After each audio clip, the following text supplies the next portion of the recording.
Welcome to Test Those Breasts podcast. I'm your host, Jamie Vaughn. I'm a retired teacher of 20 years and a recent breast cancer survivor. My life has been pretty nutso for over a year, and many of you most likely know just how overwhelming this diagnosis is, and the more I can help empower women, the better.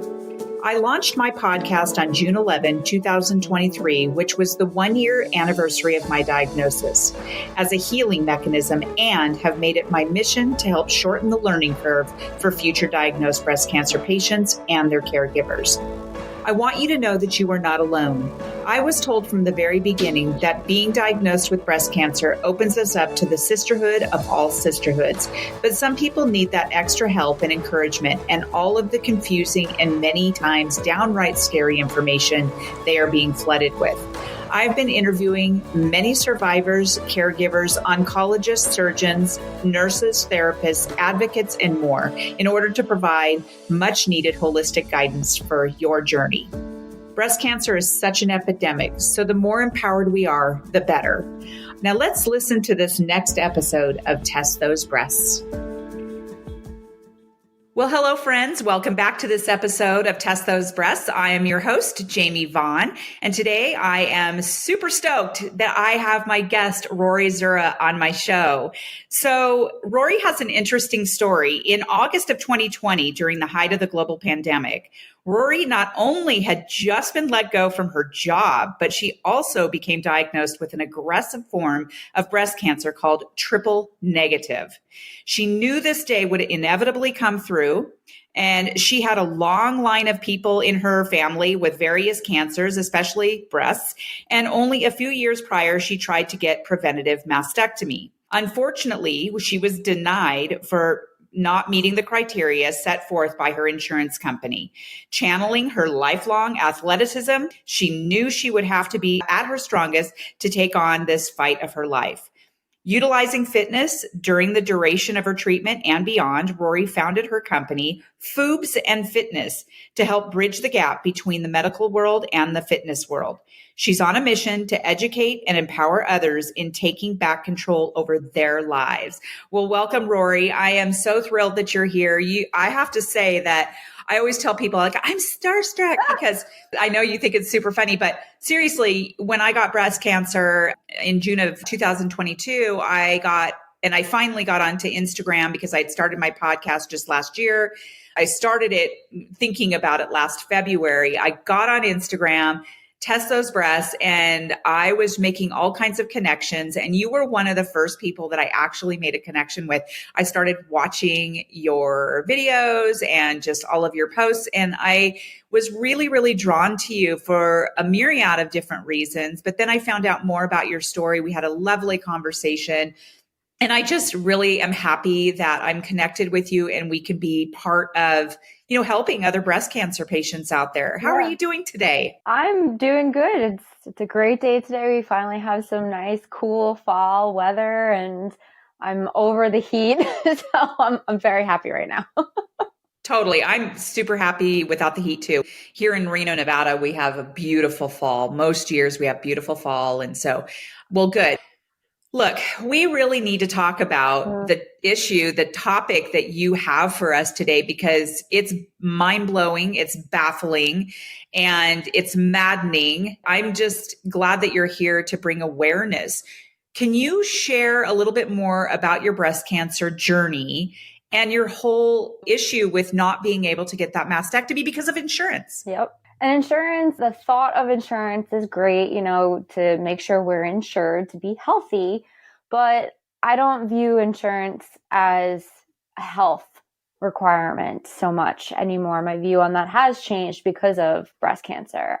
And my journey started when I was in my 20s. I'm young. I don't know much about breast cancer besides seeing my family be sick, bald, getting amputations, and it's scary. So I found, lumps as I was younger, and I was always told, you have dense breasts, you're going to have cysts that come every now and then.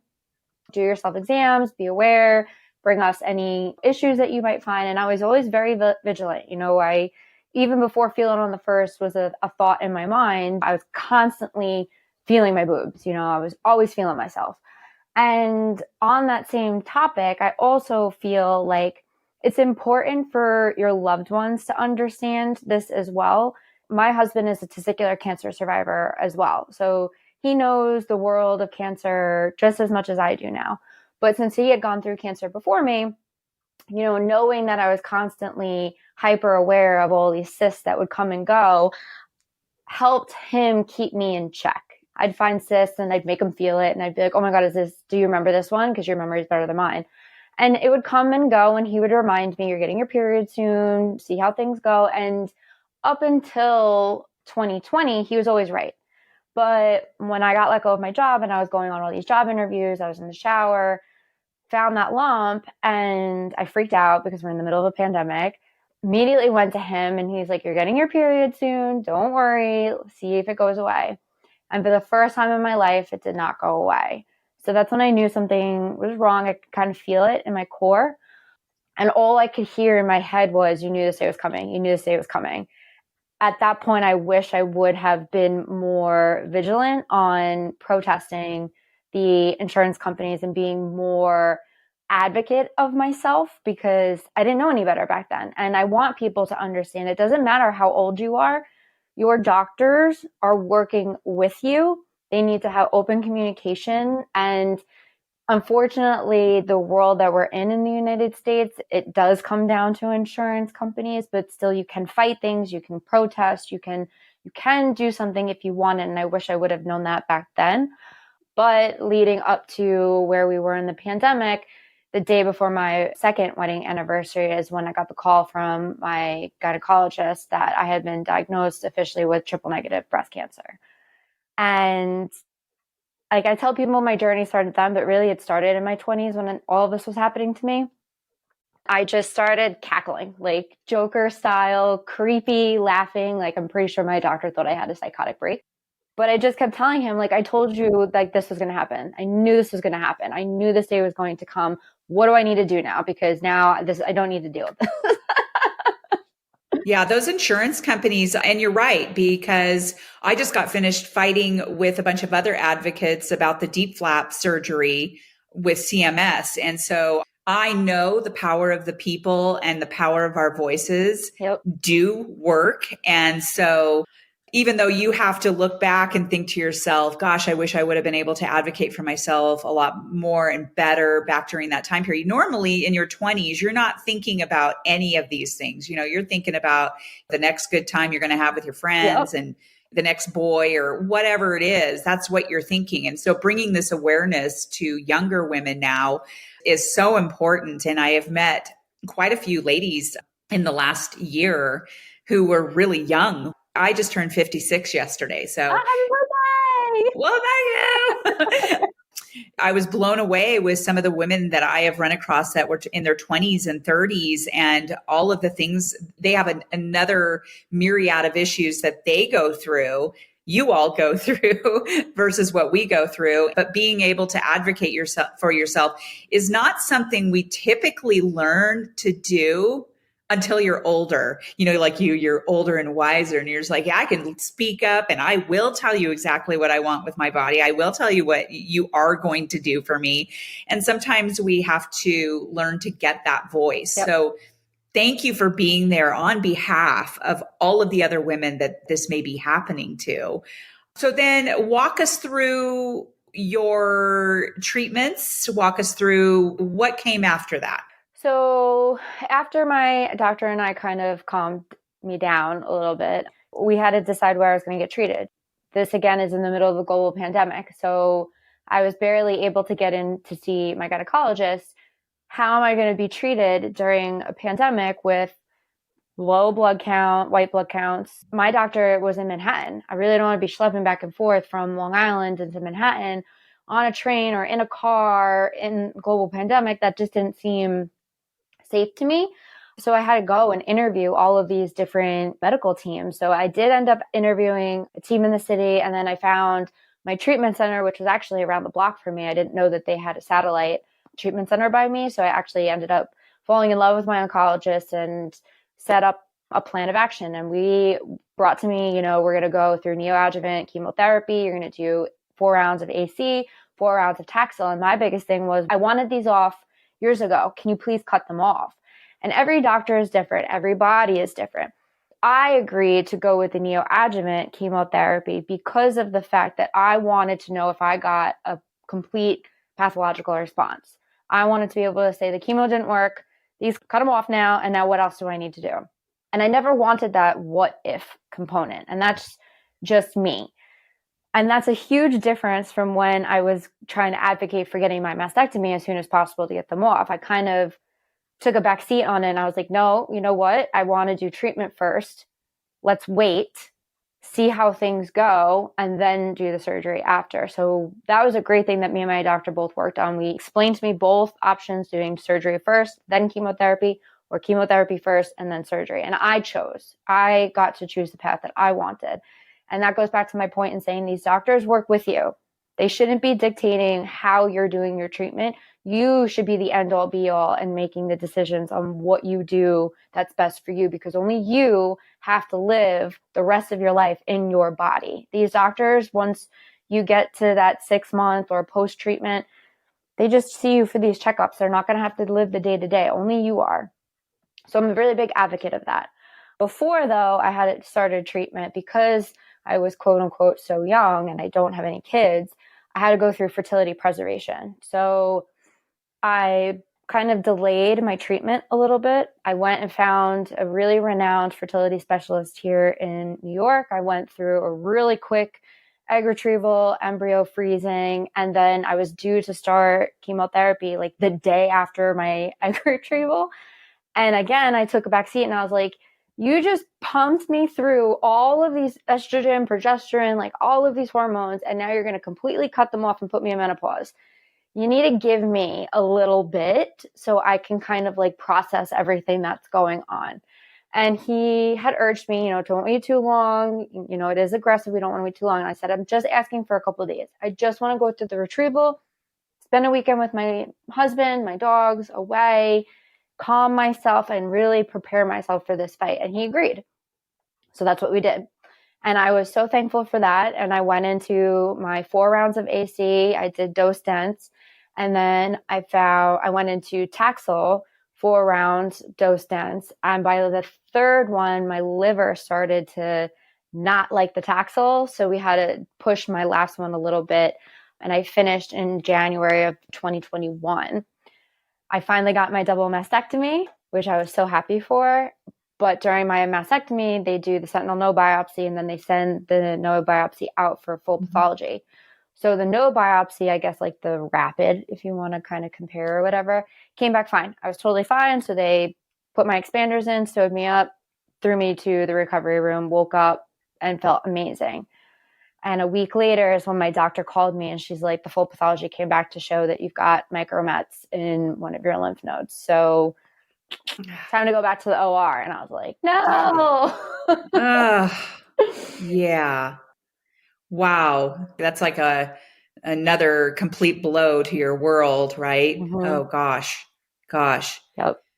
What were some of the complications you had? So you found out that it had gone to one of your nodes. Mm-hmm. What did they do after that? What kind of complications, if any, did you have even with your mastectomy? You did get reconstructed. Yep. What kind of complications did you have? I had a couple complications. So throughout treatment, we uncovered that I have a Chiari malformation. So I have a Chiari malformation 1, which is basically my brain is too big for my skull. So what happens with the Chiari malformation is the base of my skull is very small. So when my brain swells, like from dehydration, being too hungover, those kinds of things, I get severe migraines because my brain stem is trying to push into my spinal cord. And as many of the people who are listening may know, chemotherapy severely dehydrates you. And that was the one thing that I kept constantly battling. Even before chemotherapy, I have an absorption issue and I could never figure out kind of my balance. And so it kind of really unbalanced myself when I went through chemotherapy. But luckily my team was all over it. We fixed my symptoms and monitored the Chiari malformation. So I've been stable with that, which is great. So that was one issue that wasn't really anything that I could do about it. It was an underlying issue. The second issue was during my mastectomy, when I was healing, I developed cording. And many people don't know what cording is. It's not something that your surgeons tend to talk about all that much. And I think that they need to start talking about that, because everyone, when they get a mastectomy or even a lumpectomy, when they go through surgery, they're cutting through the nerves. And there's always that chance that your muscles can seize up. And the limited motion of our arms is generally warranted because we're not able to move our arms. But that significance of the cording is something that many people are not aware of. And they just kind of assume that this is part of the, recoup process, and it's not supposed to be. So that was one bout that I had an issue with. And that happened in between my finding out I needed to go for another surgery. So I'm like, cool. So now I'm dealing with cording. I got to go in for another surgery. I just broke my cords. What's going to happen with this second surgery? They got to go into that same spot. Am I going to get cording again? So that was something that was on my mind. But the more important thing that was on my mind was the lymphedema. And if you go on Google and you Google lymphedema, you're going to see trunk limbs. You're going to see the worst of the absolute worst. And that's why we always say, don't go on Dr. Google. Please don't go on Dr. Google. Good advice. Immediately, I'm an athlete. I've worked out all of my life, pretty much all my adult life. And seeing Dr. Google and those images, huge PTSD. I was like, oh my God, this is what's going to happen to me if I take my lymph nodes out? No, I'm not taking my lymph nodes out. Absolutely not. So I had approached my surgeons and I had said, look, I'll do the surgery, but I want to talk to a lymphedema therapist before I go into the knife again. And I had to fight them to do that.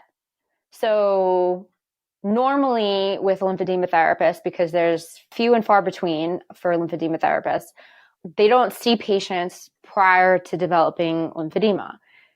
That doesn't sit okay with me. I was already told no to my preventative mastectomy, and I was being told no again to try and prevent lymphedema.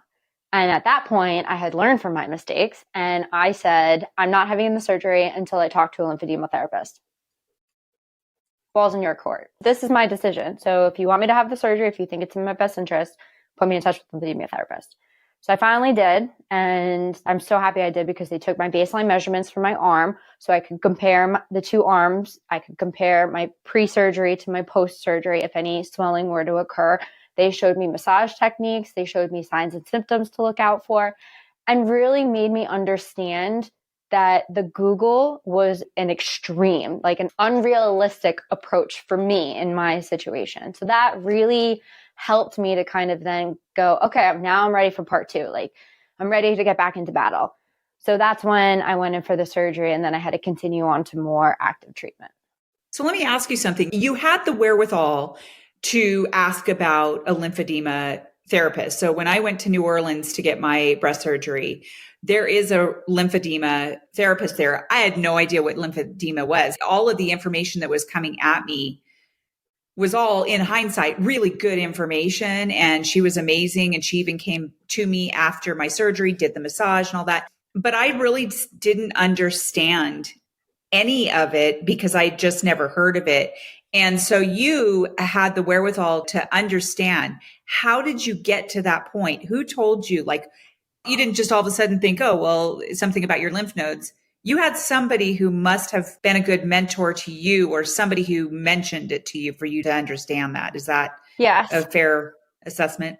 There's a whole myriad of people and things, really.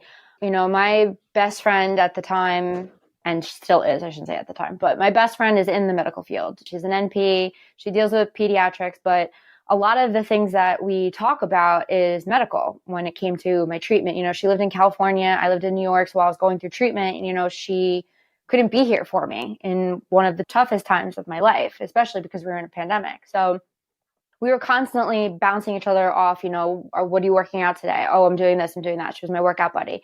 Hey, I was on Google. I found these images of, I Googled breast cancer, and then lymphedema showed up and all this. And so we bounced off of things. There are pamphlets the doctors were giving me when I got my surgery, like a side effect could be lymphedema. So of course I'm like, what's lymphedema? Google.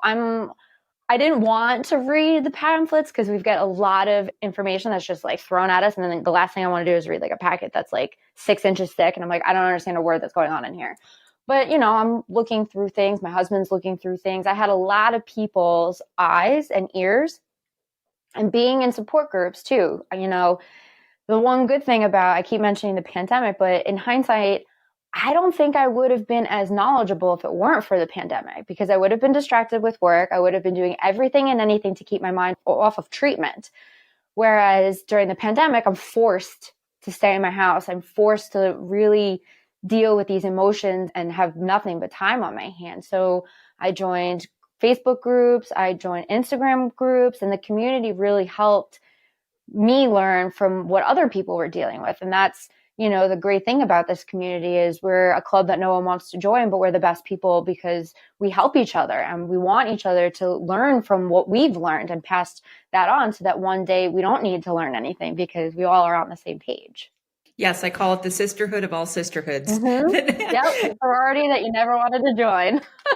I have been met with such amazing women who are so open to sharing and helping and trying to make sure that they are, shortening the learning curve for other patients. And that's exactly what this podcast was all about. It kind of was a sort of a healing mechanism that I started because I was like, I had nothing. I had just retired from my job. And then 1 week later found out I had breast cancer. So everything was cut off that I was doing before. And I had all these other plans that got completely put on hold. And at some point after my surgery, I was like, what the fuck am I going to do with my life? Like, I don't even have any significance. I don't have any kind of anything. And that's when I was like, you know what? I'm going to start a podcast. I'm going to interview as many people as I possibly can to help the next person who gets that breast cancer, because it is freaking overwhelming. Yep. And you talk about packets. So my situation was I got the breast cancer. I was given a surgeon and an oncologist. I didn't have the wherewithal or the understanding about, do I have choices, and things like that. Now I am an advocate for myself. I listen to my body and I've learned how to be a better advocate for myself during this situation. And good for you for saying, no, I'm not going to do this until you give me what I want. Mm-hmm. And one of the things that is really important for women to do is to find their voice. Usually we find our voice when we've had the experience from before of being pushed around and told what we can and cannot do. Oh. And so my new thing is that don't tell me that I can't do it. Tell me how I can do it. Yep. And so it's so important for women out there to be able to find that voice. So thank you for that. So your survivorship, how has your family, and you kind of talked a little bit about your best friend, and that's so amazing that she was there for you. I'm assuming it's a she. Yeah. Like, I don't know. I know people who have best friends that are men and, whatever, but your best friend was there for you and you got to bounce things off of her and learn different things. And then of course you have your support system with your husband who also has experience with cancer. So he gets it. He gets the, oh my God, I got something in my body that's killing me or trying to kill me. So how has the rest of your family been involved in your journey through your survivorship? Oh, they are very involved. My sister in particular, her and my best friend, I actually put them in a Facebook group chat and it's called All Boobs Matter. It's like my little thing with them because I'm like, we all have different boobs, whatever, but like we're all hyper aware, the three of us, of our bodies, and we advocate for ourselves. And, my sister is my little sister. So of course, once I got diagnosed, I'm like, can you please make sure that you are checking yourself? Like I don't carry any genetic mutations. I don't know if you do, like our family, I don't really know what's going on with that, but just please make sure that we're talking to each other about stuff. So she has actually been a very critical part in my company as well. The two of them are kind of my editors. They're both having a medical background. My sister is in more of neurobiology. She does samples and things like that. She has a very analytical brain. And then you have my best friend. So those are the two people who understand me in and out, have medical backgrounds, support me, want to help, and really believe in Foobs and Fitness. So they've been instrumental in my survivorship, in my diagnosis and everything. My mother is even more so. So she is a lymphoma survivor. She became a 2-time lymphoma survivor around the same time I got diagnosed with breast cancer. So that was a hit and a half because my mom was only first diagnosed when I was like 16. I was in high school. So to hear it come back after all this time, and then I'm battling breast cancer at the same time, is like, fuck. Like somebody's setting you up. What the heck? Are you on vacation? What are you doing? Like, come back. But, you know, I'm all about mindset. And yes, it is the absolute shittiest feeling in the world. But at the same time, she lived in Arizona, I lived in New York, and we were each other's support system. You know, she started treatment after I did. She was on more of a wait and watch. So when she did finally start treatment, you know, she was bitching and moaning. And I was like, Mom, listen to me. Who better to battle cancer than your daughter?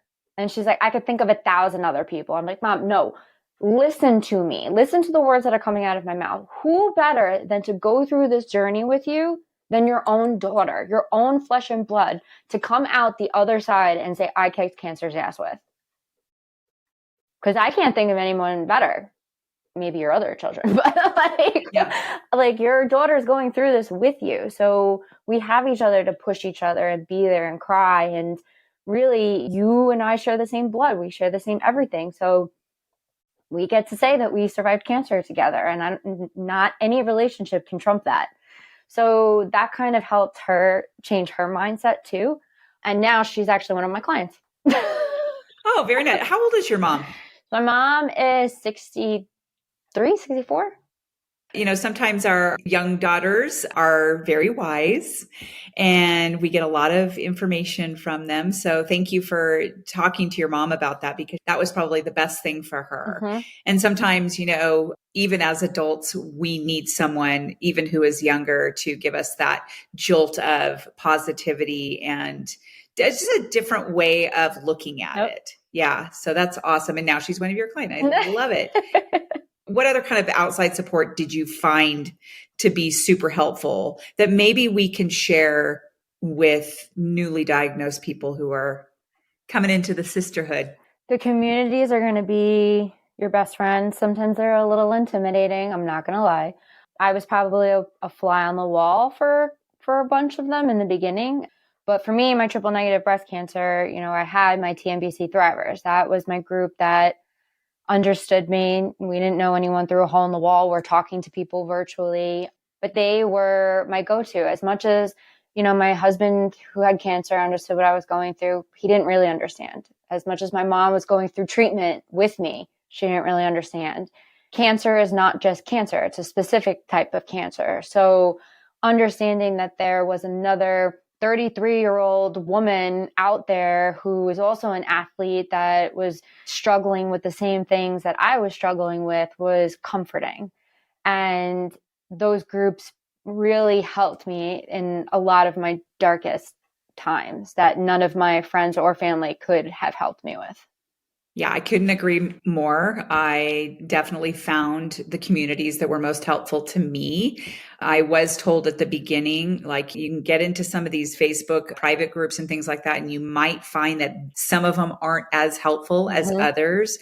One of my friends told me that she got into a couple and decided to get right back out of there and kind of look into other things because it was so doom and gloom that it was just bringing her down big time. Mm-hmm. And there's a difference between being doom and gloom and asking for advice on how to deal with things, you know, that are going wrong. And maybe even just saying, I'm just having a real hard day today. Yeah. How do you all get through this? You know?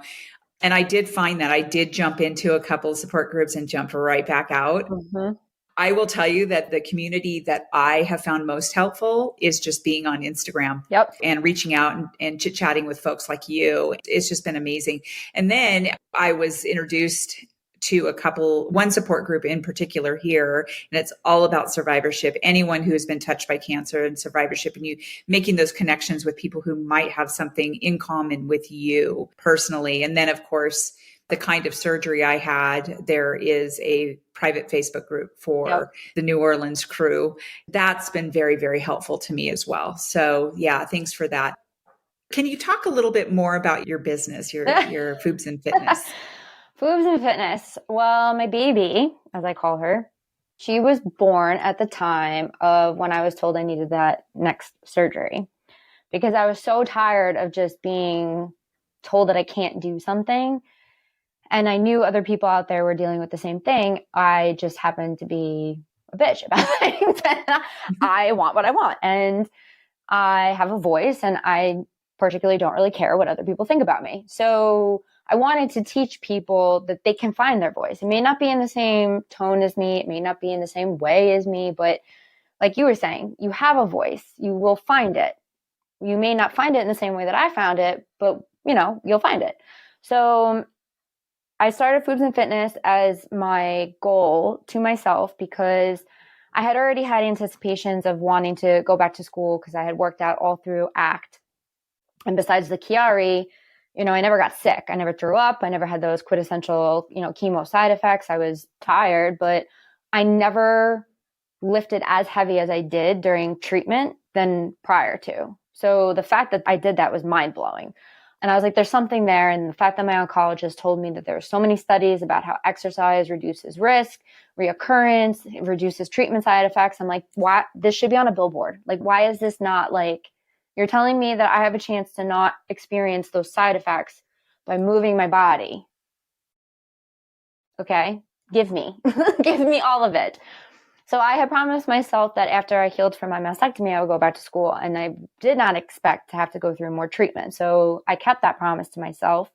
I created Foobs and Fitness to do social media while I went back to school. So I was going through 25 rounds of radiation, 6 months of oral chemo, studying to be a personal trainer, graduated from being a personal trainer, went back to school again to study oncology and exercise with the Cancer Exercise Training Institute, became a certified exercise specialist, then went back again to school to become a women's fitness specialist. So all through treatment, I was still studying, doing all of these things, and using myself as a guinea pig, because what I'm learning through all of these modalities, I'm able to apply while I'm still in treatment. So what can I do during radiation? What can I do with this oral chemo? I obviously couldn't do it through IV chemo, but I had already known what I had done previously.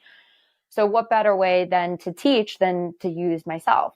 And then I was using everything on social media to be like, this is what worked for me. I want you guys to understand this is where we're coming to. And finally, when I graduated in November of 2021, from my oral chemo, I was done with treatment. I was declared no evidence of disease.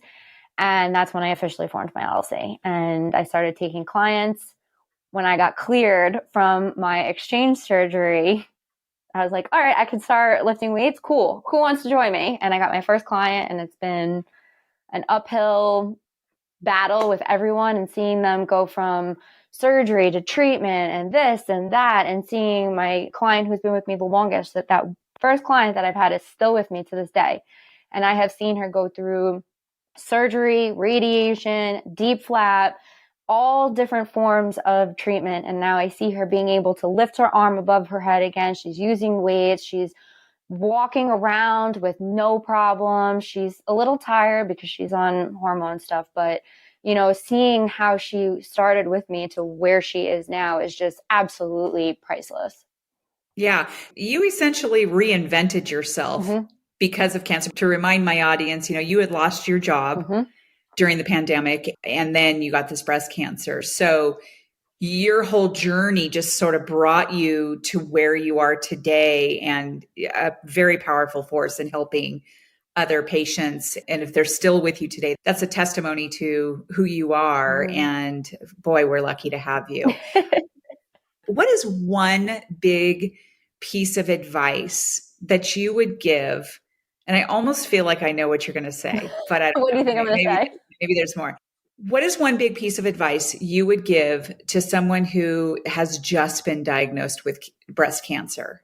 What would you say to them? You are the CEO of your body. End of story. We're all about advocacy. You know what is best for you. You run your own company. That company is your body. So listen to what your body is telling you. You need to understand that your body speaks a language, and not all of us understand how to interpret that language. The way you speak to it matters. Your body is your company. So run it the way that you would want it to be ran. I like it. I knew it was going to have something to do with advocacy. You just said it so eloquently, and I love it. I like that. You are the CEO of your body. You know, you were talking about deciding on what route you're going to go with your body. And that is one reoccurring theme I've been hearing quite a bit, is this whole idea of shared decision making. And, you know, shared decision making is not a new concept. When I was talking to Dr. Manas Chrysopoulou, I don't know, about a month and a half ago, he was talking about how this is not new. This is a term that is from the 80s, you know, and it's just that all of the people during the 80s and before are so used to this patriarchal type medical system, and where the doctor says, oh yeah, this is wrong with you. We're going to do this, this, and this. And you're like, yes, doctor. Okay. And that's just not how it is anymore. And I mean, there are a lot of physicians out there who still do have that mentality. We just have to retrain them. And we do have to take control over the decisions that are going to be made for our bodies. And so when a doctor is able to say, hey, Rory, these are the two things that can be options for you. We don't really have that ability to do this one here, but here's where you can do that. And here are the pros and the cons. And here are the blah, blah, blah. When you have that kind of conversation with your patients, then the patient in turn becomes more compliant. And I mean that in a positive way, that they are making the decision and they feel more at ease and less anxious about going into what they're going to be doing. And I just feel that we as patients need to be able to use our voice to make sure that doctors are doing that. Like, tell me how I can do this. Even though this is not an option in my own town, how can I do it? Where can I go? And you need to support me. I mean, that you are the CEO of your own body, right? I want to say something. You have a wonderful painting in your background. You have it's like this phoenix, right? Yep. And it's got fire. So that was my theme throughout my whole cancer journey, is phoenix catching fire. Yep. Right when I was diagnosed, my husband and I were at this chalk art little festival thing. I saw this beautiful artwork all made in chalk, and it was phoenix catching fire.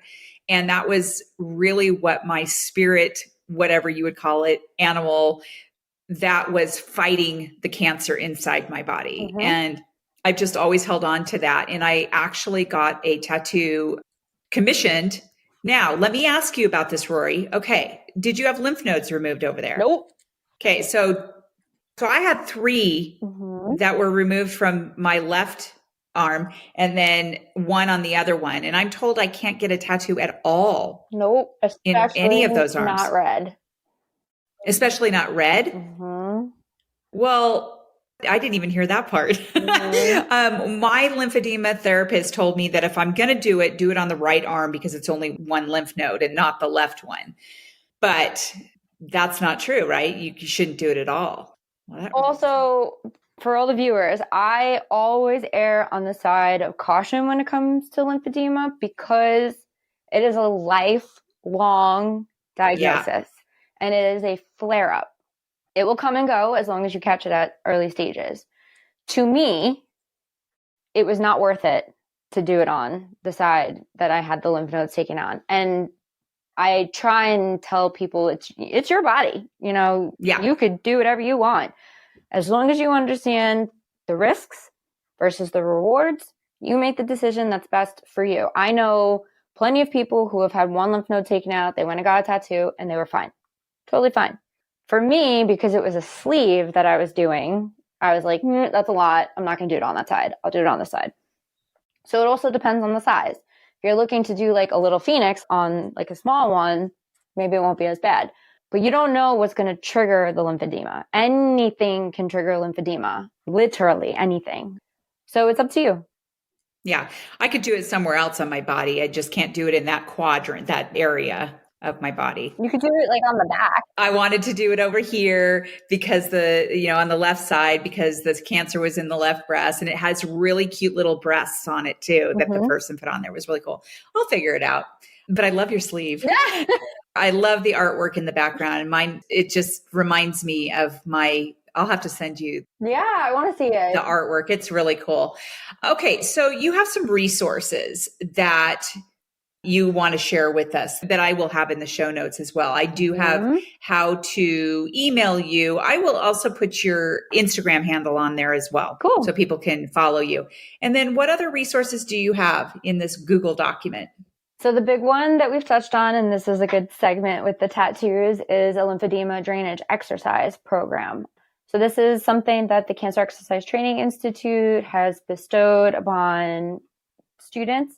I've incorporated this into my own daily routine, and it is something that I have my clients do every day, especially before being active. I have been really good with my lymphedema. It's made me more body aware. I haven't had those trunk symptoms, which I'm very thankful for. And even if you don't have cancer, I have plenty of people who I give this lymphedema drainage exercise routine to, because the lymphatic system to begin with is just a very understudied portion of our bodies. And that's sad because it's a pretty important one, if you ask me. Think of your lymphatic system as like the coffee filters of your body. It's their job to pick up the gunk and to notify your body of something going wrong. So you want to keep the lymphatic system running, as like a well-oiled machine. So this exercise program helps do that. It teaches you deep breathing. There's some stretching exercises there. There's some strengthening, little isometric presses. And it's a really great way that I've found to try and get people who have just had their surgeries moving again. They're all very gentle movements. You can do these throughout treatment too, even if you haven't had surgery. It's just a really good routine, and I do them every morning. Okay. Well, I'm going to do them. And I actually do massage my arm. Like I do take the advice of 2 different lymphedema therapists that I have spoken to. I actually even interviewed one of them in our area at an earlier episode early on in the production of the podcast. And she's very, very knowledgeable, very sweet. And I know that it's really hard for her to tell people, you can't get a tattoo. You can't sit in the hot tub when it, and I had just gotten a hot tub. So I'm real careful about where sitting in there and how often and where I sit into it up to, and stuff like that. And that's not to say like in the future, things won't change, because I know everybody listening to this, like lymphedema is scary AF. It's scary. We've already been through this thing, and the biggest thing that you need to know with lymphedema is that you can conquer anything as long as you take your time. Your body tends to flare up with this reaction because it's something new. So like conditioning your body to certain circumstances slowly over time is what helps keep lymphedema at bay. Okay. Very good advice. Well, this has been an incredibly enlightening conversation. Yes. When we talked before, I'd learned so much more about you. And now I feel like I know you even better. And I thoroughly enjoy following your page. Damn. And I know you're helping our friend Luann with the whole Brava Art Day. And by the time this airs, Broad Day, which is Breast Reconstruction Awareness, which is tomorrow. Yep. Right? It's the 18th of October, but I know you're helping with that, and you're just really out there in the community helping. I see you everywhere. And so I'm like, I got to have this girl on my show, man. Does she sleep? Yeah, no kidding. Because our minds are always going. It's like, oh my God, how can I help the next person? How can I, I feel like you and I probably are a lot alike in that Very way. much And I also told you at the beginning, it was like, I love your haircut. Right before I lost my hair, I actually cut my hair much like that because I thought it was so badass and cool looking. And then I had it for like a week and then it fell out. It started falling out, and then my husband shaved it and everything. And I've seen such really cute pictures of you all through your treatment. And you've also got a really cute head and everything. And so you're clearly a beautiful person, and I just thoroughly appreciate your being on my show. And I just hope that to my audience, go check out Rory's Instagram page, and you can reach out to her via email. She's got some wonderful resources. So if you are someone who has just been diagnosed, or somebody who's just been diagnosed, please send them Rory's way. Have them listen to my podcast, have them look at all of Rory's stuff. And because that community is incredibly helpful. Again, I just appreciate your being on here. And is there anything else you'd like to add before we wrap up here? No, I'm absolutely honored. And I feel like we're breasties, but we've never met. And I feel like I have my breasty little clique, and I love them so much. Me too. I'm totally with you, sister. So thank you again. And to my audience, thank you for joining us. And we will see you on the next episode of Test Those Breasts. Bye for now. Friends, thank you so much for listening to this episode of Test Those Breasts. I hope you got some great, much needed information that will help you with your journey. As always, I am open for guests to add value to my show, and I'm also open to being a guest on other podcasts where I can add value. So please reach out if you'd like to collaborate. My contact information is in the show notes. I rely on people like you to listen, rate, review, and share this podcast with your loved ones. So please enjoy my trailer and any other episodes. I'd love to hear your thoughts. I'm on Apple, Spotify, and other platforms. I look forward to sharing my next episode of Test Those Breasts.